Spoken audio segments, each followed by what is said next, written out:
everyone, it's Hailey, and today I have 6 more books that I have read recently that I wanted to talk to you guys about. So my reading has still been going very, very well. I am super excited about that, and I have a great pile of books here. I don't really think, once again, there were any that like I really disliked, which is awesome. So I don't know what's been going on with that lately, but really happy about it. So I actually have more books than this once again to talk about. It's just I'm trying to cut it off at like 5 or 6 books so then I can give you like more in-depth thoughts, like kind of a balance of not babbling in-depth thoughts, but enough so it can kind of give you an idea of how I felt about it and how you might feel about it. So as per usual, these will be spoiler-free mini reviews for all of these books, and if there was a specific book that you wanted to hear about, you can check the link down below. These are all of the books that I'm going to be talking about today, and I'm super excited to share with you guys my thoughts on all of them. So without further ado, let's get into it. It feels really appropriate to start out with this first book because I finally finished it after reading it or listening to the audiobook for forever, but that is Legendborn by Tracey Deonn. So I started this one, I think I started it in 2020 actually, and then like I finally ended up finishing it at the beginning of February, and I'm really glad that I finally finished it. I did really enjoy it. It's just like I haven't been doing a lot of audiobook listening lately. Like all my reading has been physical books. Like when I finished this one, I started listening to Majesty, which is the next book in American Royals, and that has also been taking me forever. So it is no fault of the books that it's taking me forever to listen to it. It was just kind of my audiobook mood. Like I go through phases where I either want to watch a bunch of YouTube videos or I want to listen to an audiobook, and I've just been in like a really long watching phase, I think, because it requires a lot of brain power and sometimes I want a little bit of a break, and since I've been physically reading a lot, it makes sense. Anyways, I also actually talked about this book in a recent video that I did talking about TikTok reads and whether I think they're actually worth the read, and this one I definitely do think is worth the read. I really enjoyed this. So you are following the main character who is grieving the recent loss of her mother. It's something she's trying to wrap her head around and coping with, and that grief is at the forefront of this story. So she goes to this university, and she's actually a high school student, but they have like a stay away program that she is a part of. So she's doing that, and on her first night there, she ends up witnessing this magical attack that exposes her to this whole world of like Merlins and like King Arthur sort of based magic, and she discovers that she has been left with a power from witnessing this attack that she didn't know that she had. So it's a really interesting concept and definitely an urban fantasy because it like reminded me a lot of City of Bones in a way, and I see that comparison quite a bit, and I do totally understand it because I think if you do like City of Bones, you will like this one. The magic system is a little bit similar, like not really, but just in the fact the creatures are kind of similar, that sort of thing. But this is really interesting because of that King Arthur aspect. So that definitely intrigued me, and the fact that grief was at the forefront was also really well done. So this character is just like, she's heartbroken after losing her mother, and her trying to deal with that is one of the main topics of the story. So as she is learning all about this like new world that she didn't know existed within her world, she's also trying to deal with this grief that has been crushing her, and she doesn't really know how to move past that. So you see her dealing with that and just having a lot on her plate that she's trying to cope with and definitely struggling with, because like none of it is easy, so that totally makes sense why she would be having such a hard time with it. This book also kept me wanting to read, despite not really like being into audiobooks at the moment. It did have so many moments of action, and even in the moments of inaction, there was still a lot happening. So it was definitely a page turner in that way and kept me intrigued. The world totally captivated me, and the characters did as well. There's kind of this buildup of a sort of love triangle, and I didn't actually mind it so much. Like I feel like there's a certain way that I want it to go, and I'm not sure where it's going to go, but I guess we shall see in the sequel, but I totally think that this one is worth the hype that it's been getting. It's definitely like a fantastic debut. It's hard to believe that it's a debut novel, but I had so much fun with it. Like, it had a little bit of everything, which is what I really love from my reads. This is a story that just took the topic of grief and dealing with trauma and did it in such an interesting way and combined a fantastical element to it, and I think it did all of it very brilliantly, so definitely would recommend this one. I really liked it. Next, I ended up picking up The Black Kids by Christina Hammonds Reed. So I thought this would be a great book for Black History Month, which is why I decided to save it for February, and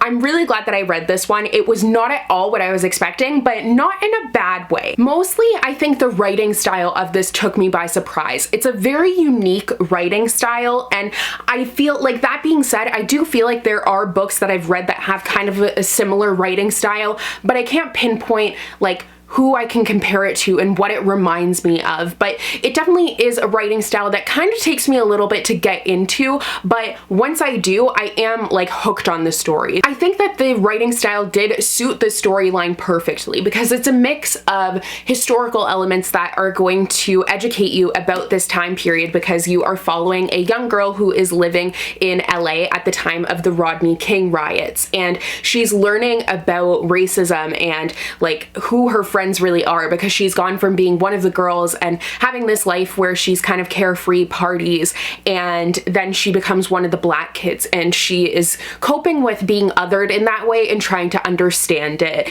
And one thing that I didn't know going into it was her relationship with her sister is going to be at the forefront of this. Her sister is very much an activist and is fighting for things that matter, and that's something that the main character doesn't really understand, and she worries for her sister. So that relationship being at the forefront was something that was unexpected, but I think was really well done and provided a very interesting contrast. This was really difficult to read at a lot of points because of what it's dealing with and what it's teaching you about. Like, it's such a horrible thing, and you just feel for these characters and like the injustices of this time, which it's not even like just a historical thing, like it's something that is still happening today, which is why I think this is a fantastic book to educate yourself with. You will learn a lot and you will gain a lot from having read it. This deals with a number of issues such as racism and police brutality and those prejudices, and I think it did so in such an honest way that makes it impossible for the reader to ignore and has it right in your face, which is exactly what I think you need when you're dealing with such an important subject matter. That being said, that is what made this a really hard read. Like, it will just infuriate you at a lot of points, and it's like, it's supposed to do that. It does its job because it's supposed to try and like ignite that fire within you to make sure that you are making the changes necessary to prevent these things from happening now as they are still happening. I didn't love the main character of this, but I think that's the point. Like, her flaws were front and center for a lot of the story, and she makes a lot of decisions that you're kind of like shaking your head at, but she did provide such an interesting lens and perspective from which the story was told. Like, I thought that she was kind of the perfect character to have the story be told through. So I think I learned a lot through this, and I wasn't really expecting like so much of her and her friends in dealing with that relationship and dealing with like trying to find out where she belongs now, as she's realizing that a lot of the things that her current friends are doing are not okay. So it's a lot about her coming of age, but also all the things that have been going on in LA with the Rodney King riots and how she is coping with that, how she understands it as a teenager who doesn't really get it. So I think this was a really well done historical fiction. I definitely gained so much from reading it, and I will for sure be looking out for more from this author because I thought she did a great job. Once again, this is a debut and like such a great one. So after reading that, I kind of needed something a bit lighter and fluffier, and it also was getting to around Valentine's Day, so that was what I was gravitating towards. So next I picked up Crazy Stupid Bromance by Lyssa K. Adams. So this is the third installment in the Bromance book club series, and in this one you are following the character who she came into the second book, where she was one of the women who came forward as being sexually harassed by the chef in that previous book. So she owns a cat cafe, and this is all about her and her best friend that she met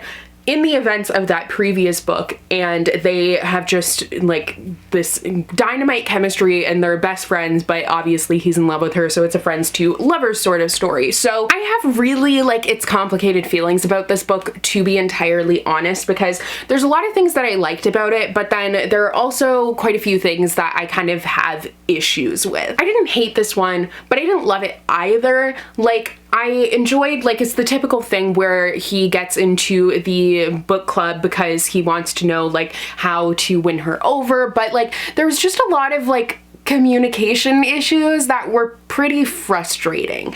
And it kind of went from, like, 0 to 100 from that. Like, this one didn't have, so I find that the previous books have a lot of moralizing, and I'm not saying there's anything wrong with like having a message for your reads, but sometimes it would just kind of read like a textbook, like it wouldn't really fit into the story. It would take me out of it, and this one didn't really have that, which was nice, but it did still have those like important lessons and some really important like content to it. It just wasn't so in your face, so I liked that balance there. But like, I felt like the balance was lacking in other ways. So there's like this angst, you know, building up to things as you would expect. But then once things finally happened, there was literally like, I've never read a book like this before, and like take it with a grain of salt because I am not the hugest fan of smut. It's not my favorite part of romances.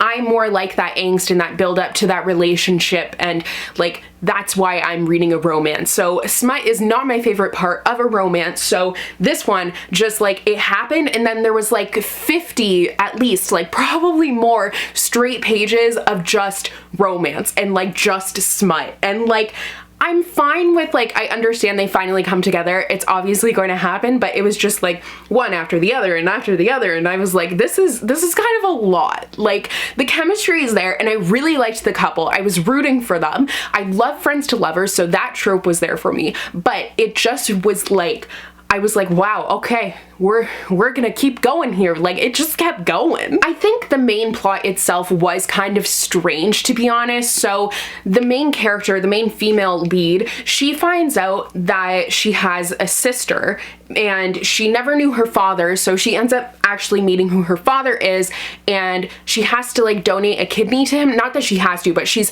faced with this decision of if she wants to donate a kidney to her estranged father. So that was kind of like, I was like, I don't really know where this fits in. So then that coupled with the fact that then you just focused on the romance, and also like, I know it's a friends to lovers story, but their chemistry and their relationship in the beginning was so intense that I was like, there's no way that you can't be like, you also like me. Like, that's just me being really picky though, because I understand that does happen, but I was just like, this reads as very romantic. But like, that's really me just absolutely nitpicking. Like, I did really like it. I liked their chemistry, and I did enjoy the story overall. I just think that there was, once again, a lack of balance, but kind of in a different way. Like, it was adorable, but I kind of was like, wow, we went from adorable to like, I feel like this is like porn now, but like it wasn't what I was expecting in that way, because it went 0 to 100, but I did overall enjoy it. So next I picked up another contemporary, and that was Love is a Revolution by Renee Watson. So this one really intrigued me because it's a story really about like learning to love yourself before you can love other people, and I thought that seemed like a really great thing. So the main character, she is like not into activism at all. She has this cousin, sister, best friend who is super into it. So there's like this whole group that they are activists and are actively working to improve the community in Harlem. And she ends up going to this reading, like this poetry reading, and she falls in love instantly with the MC. But she is like, well, he would never like me for who I am. So she completely pretends to be someone totally different than who she actually is. So the entire time she's building this relationship with him, it's not really who she is. She's pretending she's into activism and likes everything that he likes. And this was really hard to read because of that. Like, it's just one of those books where you know that things are gonna go south at some point, and you're just kind of dreading it. So I had that feeling of dread the entire time, and then it also wasn't helped by the fact that the main character is kind of unlikable. And I didn't hate that though, because she had a lot of growth and there was a lot of opportunity and room for growth, and I enjoyed watching her journey through that. And I thought that she was like a realistic character because her flaws are front and center, and it was just very realistic in that way.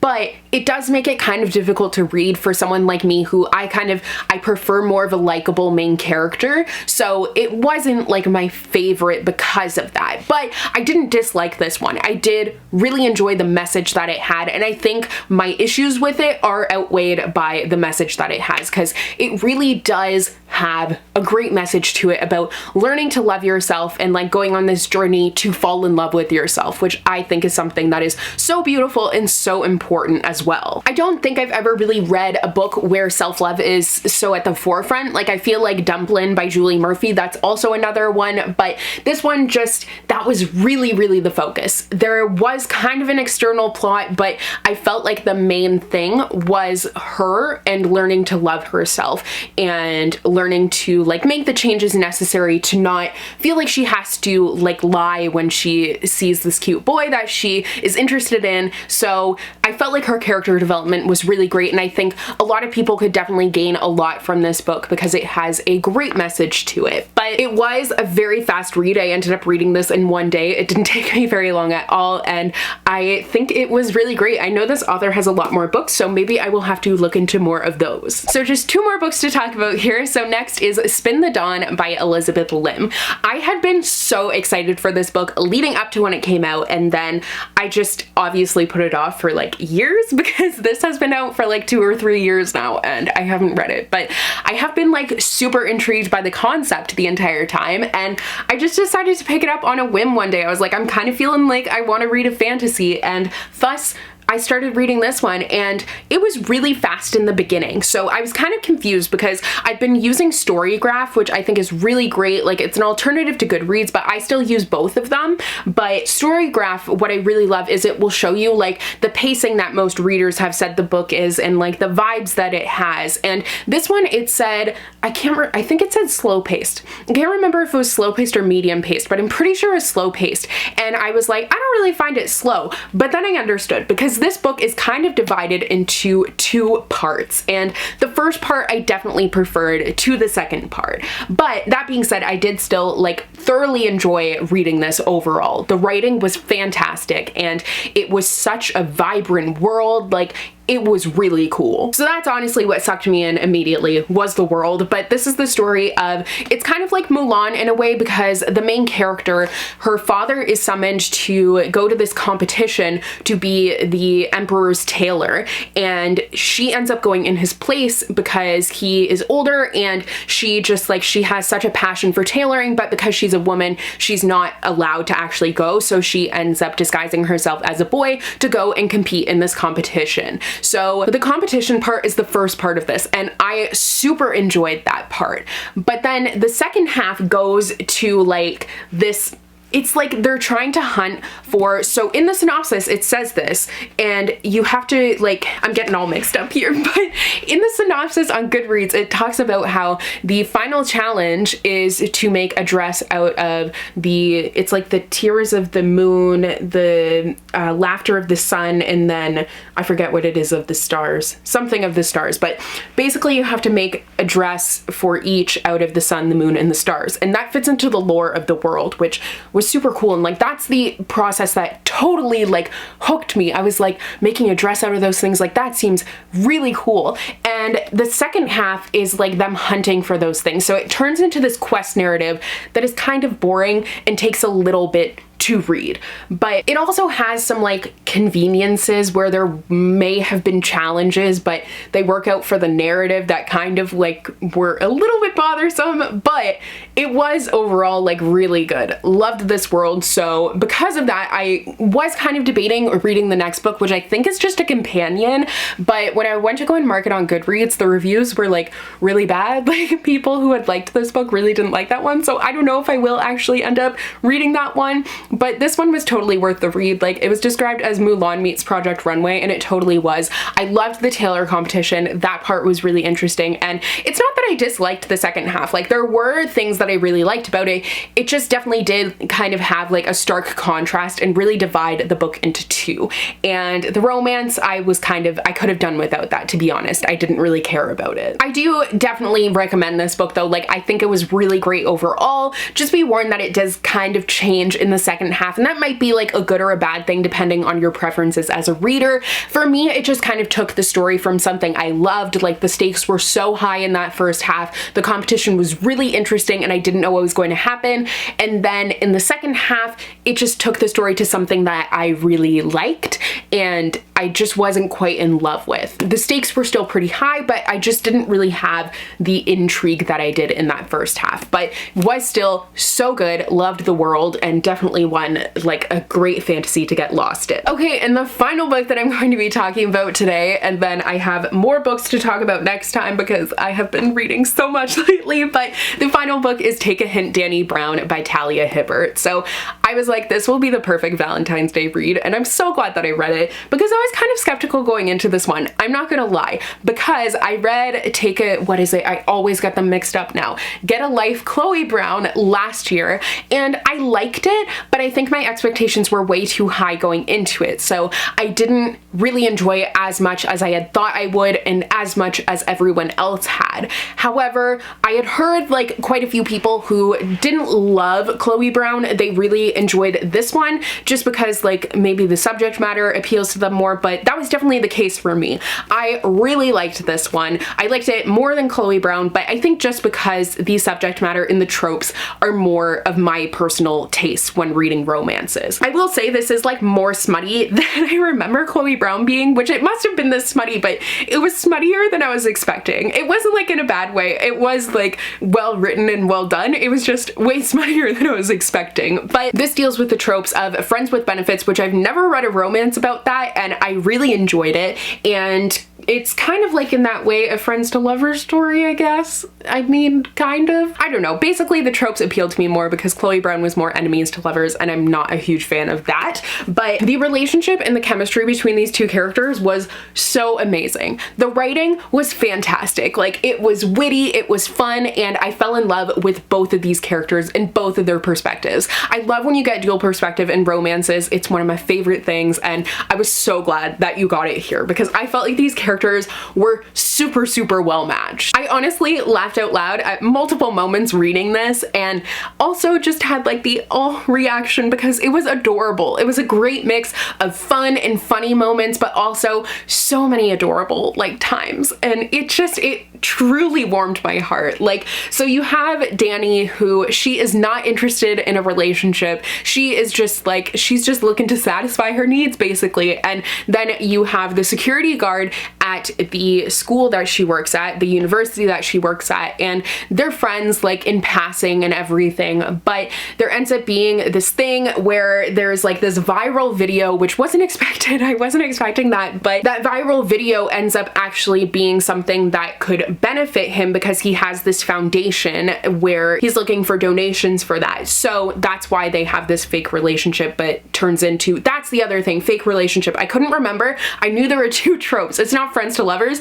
it's fake dating and friends with benefits. I knew there were two tropes, but could not remember it for the life of me. I'm sorry. So they start that fake relationship to benefit his foundation because everyone thinks their relationship is so adorable, so it has donations flooding in, which are much needed. So there is an element with mental health in here as well because the male love interest, he is suffering from generalized anxiety disorder, and I thought the representation of that was really well done, but obviously that kind of depends on everyone's experiences. But do be aware that that will be a trigger going into this. And Dani Brown is also bisexual, which was really nice to have that added bit in there. And I just thought everything about this book was like fabulous and definitely made me really look forward to the next installment in the Brown sisters. I have it pre-ordered already and I'm so excited for it. Like, I loved Talia Hibbert's writing. It totally just, not that I didn't like it in Chloe Brown, I think it just really Sean with the character